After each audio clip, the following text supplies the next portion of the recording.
If you traveled along Erie's Bayfront today, you may have seen two U.S. Coast Guard helicopters hovering over the water. Below were dozens of first responders gaining hands-on experience with helicopter ice rescue operations. Tyler Gallagher spoke with some of those first responders and joins us in the studio with more on why this type of training is so crucial. Tyler. Yeah, Jim, without the help of the U.S. Coast Guard and its helicopter crews from Detroit, local water rescue teams wouldn't have had the opportunity to practice certain rescue operations, which include hauling a rescue basket from a hovering aircraft.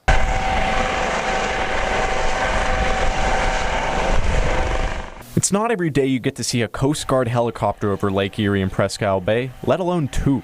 But that's what happened Tuesday as the U.S. Coast Guard worked with local fire departments practicing water rescue situations. Some of the local fire departments, the City of Erie Northeast, and a few others here are working with the Coast Guard on how to receive the hoist from the lower the basket, hold the tag line, and potentially put a victim back into it. Dozens of local firefighters learned the ropes of helicopter rescues on the ice near Chestnut Street. And while they hope they don't have to make any water rescues, Lowry says the weather is making for a hazardous situation.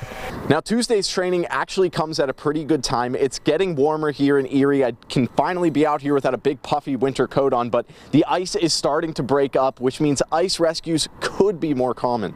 I think, as the captain from Erie Fire said, you know, with these warm and cold cycles, it really weakens the ice. And obviously we don't want to see anybody have any problems out on the ice, so it gets all the teams together and working together.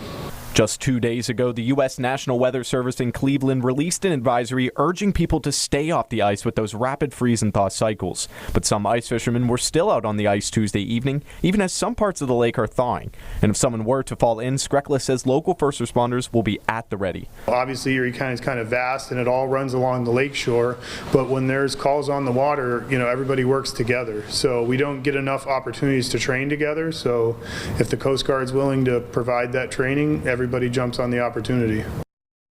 Skrekla says this type of teamwork and training is crucial to ensure first responders are ready to respond to any type of water rescue. Jen? It sure is. All right, Tyler Gallagher reporting. Thank you, Tyler.